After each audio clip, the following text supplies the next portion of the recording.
good night's sleep. I just woke up and I still feel a little tired. I didn't went out shooting this morning. I thought it would be best to stay in bed and get a bit more rest before everything starts. And now the view out of the house looks amazing. I will show you around in a bit, but first fresh up and get coffee and stuff like that.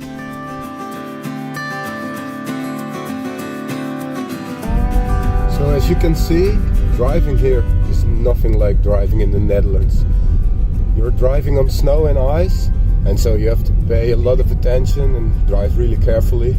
And of course the car has spike tires, which is really helpful, but it's also, well, you cannot do without actually, because then you wouldn't have traction and it would be way too dangerous.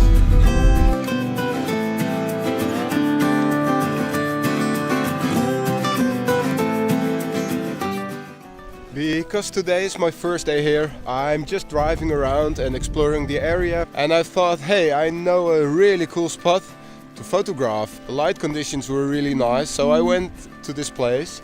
And well, now the light is gone for a while, but I'm positive that it will come back, of course. So composition wise, I'm using this line. This line leads all the way up to the house. Here's the little house I'm photographing, and as you can see there's a power line, but it's easy to Photoshop away. And what is so nice about this place is that there's a really nice leading line towards it, because well, it's still a bit chaotic with all the boulders, even though there's snow, but I think it adds to the drama right now. The problem is that the light that was there like 5 minutes ago is now gone for a while, but hopefully it will return. Well, as you can see, I just added a polarizer and it's snowing super hard, so I lifted my ISO to 400 and made a faster shutter speed in order to freeze the snowflakes. All the light is gone, but I still like the drama of it. Put on the polarizer to get the glare of the water, which adds to the mood, because now you have the water that's really nice and dark, and then the white of the snow and this nice leading line. So I think all in all, this is a nice image for the first day. Now I've got a bit lower than the composition I just had, and I think that works better, but at first I wanted to try the other composition, because if I would do that afterwards, there would be footprints from where I am now. So that's always something you have to take into account when shooting in the snow, that if you walk, you ruin your composition. So you first have to work out what you want and try the stuff that's more to the back, and then move into your subject. Because if you don't do that, well, then you will ruin your composition with foot marks. This is my new composition, and I think it's way more dramatic. As you can see, it's snowing super hard. I love it actually.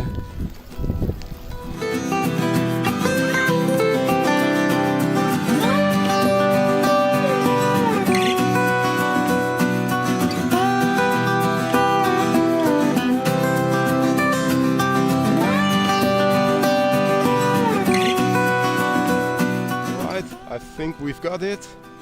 I will get back to the car and find something else to shoot. It's midday, so I have a lot of time to spare, and yeah, it's fun. I'm enjoying myself. It's good to be out in the Lofoten again. It's so nice.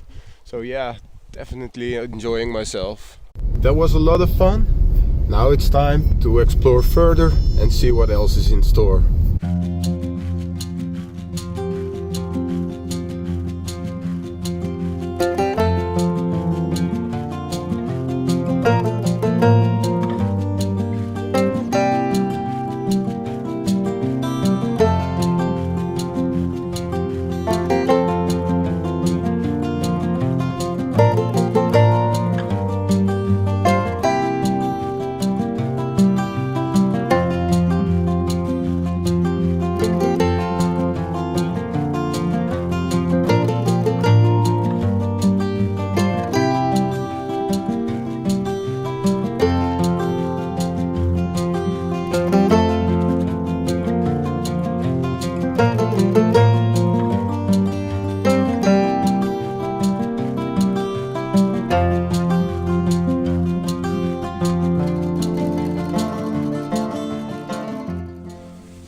Right now I'm shooting a really minimalistic scene.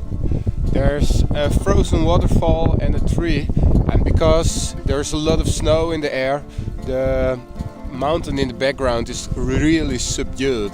I think that gives a nice little, well, I think it gives a really cool effect because the mountain is not so contrasty anymore, and this foreground is really simple, and with all the snow it's just a simple image.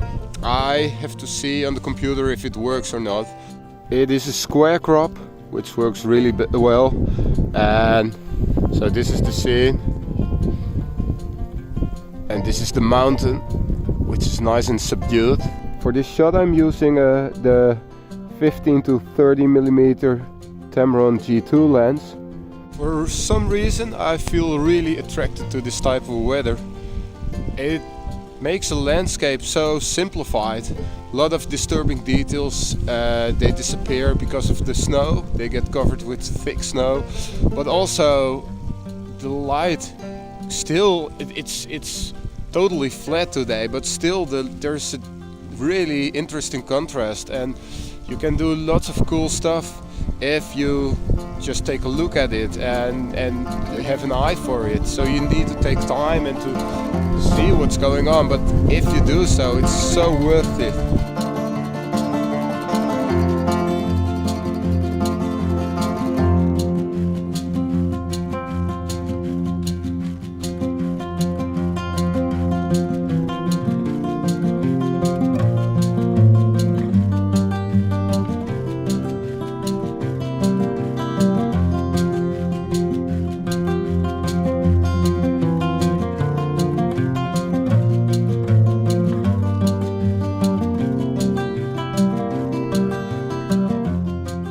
Earlier I spoke about driving here and how, well, it's ice, so the roads are really slippery, and to prevent your car from slipping you need proper tires. And so these tires, they have like tiny little metal bulbs that help you keep traction. So I will show you these. Here you see, those are the tiny metal spikes that help you to keep traction on the road. Something really important, of course. Without these you won't be able to drive here. It's way too dangerous to drive on normal tires, except maybe for when you have a 4x4, but still, these are the best.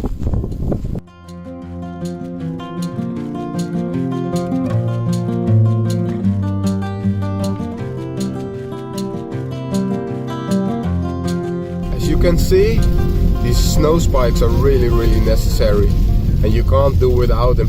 But needless to say, you have to drive really careful as well and keep your eyes open, stay on your side of the road, and just simply know what you're doing. So you have to be really careful and thoughtful about how you're driving. As you can see, also the visibility is quite poor and there's a lot of curves, so yeah, drive accordingly. This was my first video from the Lofoten series. I really hope you liked it and enjoyed watching it. If you do so, feel free to hit the like button, and if you like my content and you want to see more, please subscribe. That would mean a lot. Okay, thanks for watching. Bye bye.